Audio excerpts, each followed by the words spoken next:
This Week in Jazz. Yeah.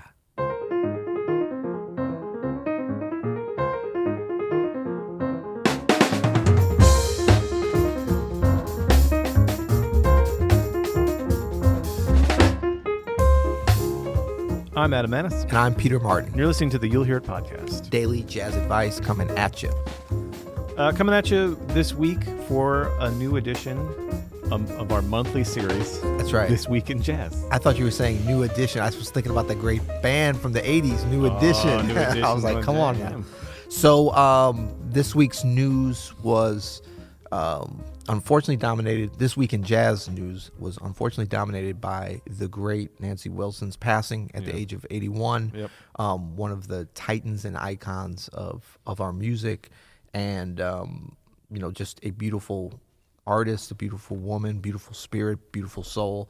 So we celebrate her music, and I know a lot of people have been listening again, and she's one of those artists that no one really ever stops listening to it because she's I love the thing that I was trying to remember what it was, and I found that she liked to be referred to as or at least for one period of her career, as a song stylist. And I think she kind of came up with that as opposed to jazz singer, although she never shied away from being a jazz singer, even as she did some other kinds of things. I think she loved that term too. But song stylist is such a acute and adept way of her describing, I think, what she does, what she did. Amazing, one of a kind of vocalist, a kind of musician. The outpouring that has been, on social media for Nancy Wilson after her passing has been really inspiring to see, especially to see vocalists, communicate how much that she meant to them. I mean, I literally my whole social media is clogged with vocalists outpouring this amazing respect for her artistry. One vocalist, really, really good, prominent vocalist, was saying I've studied every eyebrow movement, every smile, every how she did this and how she did, because that song stylist, right? That says so much about how she thought of herself and how important it is for the vocalist to convey the story of the song. And I don't know who would be better at that than her. Yeah. You know what I mean? Yeah, and she was very stylized in what she did, but, kind of dovetailing with our theme this week, what's become our theme of authenticity. Yeah. It was a style that was so authentically her. Right. I got a little chance to be around her a couple of times, and I can just say that personally, she was so genuine and warm, with me, and I actually got to play with her just one time. How cool is that? Yeah, and so grateful for that. But she was very, she was just, you could tell was one of these people that when she sang and then you saw her just a little bit sort of behind the scenes, it was the same person. Yeah. And that's always so fun and exciting because she did some acting as well. So, I mean, Not surprised. Yeah, she knew how to do that. But in terms of how she would stylize on these songs and stuff, it was very much in talking with her. I remember the same kind of thing. And she was such a beautiful woman. Beautiful voice, beautiful woman, and just stunning, and so stylish as well. So really a huge loss. She'd been retired, for quite a few years. She kind of made a decision. Well, not quite a few. I guess it was 7-8 years ago or so. And I played on. I think she had several, but there was a retire. They didn't officially call it a retirement thing, but everybody knew that's what it was. It was like a tribute to her at Carnegie Hall 7-8 years ago or something. And they had several vocalists, and she actually sang, she sang only a couple of tunes that night.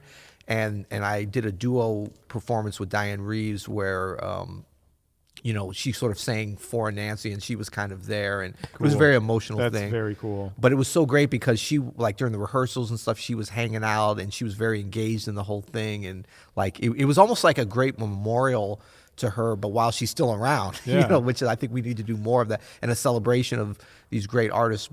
It's great to do it after they're passed, but it's great to do it when they're around as well. Well, that says a lot about her, too, that she went out while still on top of her game. Right. She obviously maybe thought maybe she wasn't into it as much, or she didn't think she could do it the way she wanted to do it. That often happens, and I respect that a lot. Let's listen to some Nancy Wilson. Let's pick a couple of our favorites. Well, I love I'll jump in there first because I want to grab my, the Cannonball Adderley featuring Nancy Wilson record. Actually, it was Nancy Wilson like / Cannonball Adderley on Capitol. It's one of my favorite all-time records. Yeah, 1961, 62, right around then. Such amazing stuff. And I love all these tunes, but I was thinking about Happy Talk. Do you got that one there? It's here. Okay. There it is. Ah.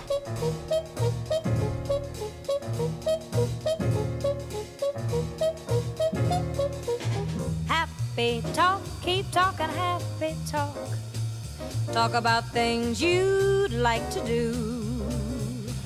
You gotta have a dream. If you don't have a dream, how you gonna have a dream come true?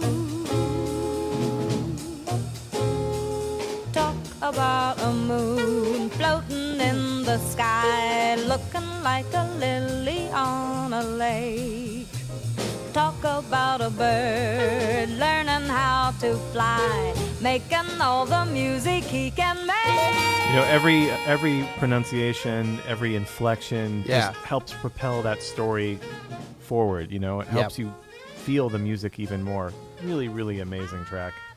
And she was so great at like jumping into the groove, like the way that she held onto the lyrics of it, but really swung it in a way that was, you know, definitely some Sarah Vaughan influence, but it was like very much like Nancy Wilson's. Like actually, as I was listening to the way she's saying that, I think that she really influenced Betty Carter as well.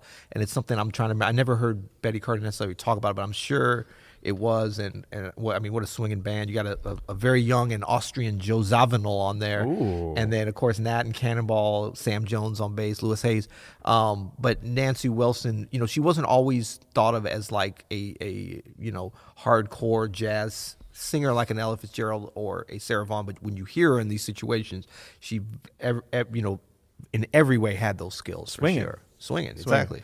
So my pick is from the George Shearing Quintet featuring Nancy Wilson. The Swingin' is Mutual, or the Swingin's Mutual. Sorry, this is All Night Long. All night long. Oh, Buddy, sorry.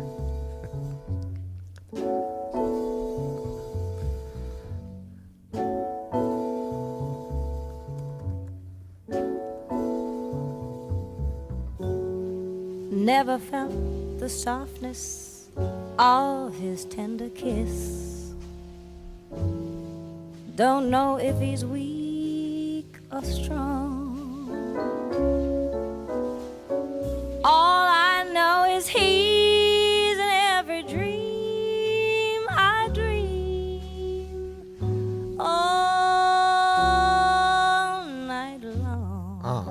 man, amazing! I'm just getting chills listening Yeah. to listening to that. And kudos to the George Shearing Quintet and that arrangement that sets the. I mean, we were talking about colors and textures a couple days ago. Yeah. But the textures of that arrangement are great. Fit It's with amazing. her really, really And well. the space of it, and Yeah, like it's her great. patience, a very young Nancy Wilson there. I was trying to remember this, because I remember seeing the LP, that the original album cover. It's so great. And I was trying to remember what it was. I just pulled it up, where they're holding each other's records and kind of looking back. It's such a cool thing. Capitol as well. Thank you, Nancy Wilson, Yes. for all the great music. Amazing. Thank you, Nancy. Be missed. R.I.P. All right, man. I mean, I feel like we should call that's the biggest news in jazz right Yeah, there. I that's don't the know if biggest there's- news. I mean, the only other thing we were thinking about talking, and maybe we can kind of put this off more towards coming weeks in jazz, because was like top jazz albums of the year and stuff. But Let's do that closer to New Year's. exactly? Yeah. Plus, that's when a lot of the big ones are coming out, so Cool. that'll be a good thing to look at. So Awesome. Well, you can always go to you'llhearit.com to leave us a message, find a way to give us a huge starred review. yeah, Leave us a voicemail. Get your You'll Hear It t-shirt. Yep. You can go to YouTube and leave us a comment. That's kind of where we've been directing for like direct comments. That's right. By we're checking them, I mean you're checking them. right. But you're gonna be checking them, buddy. You know what I'm saying? This is we got goals for the new year. But if you'd like to go to today's episode, we'd love if maybe you have a favorite Nancy Wilson memory or track or video or something to share. Feel free to do that, because this one's really for her today. And until next time. You'll hear it.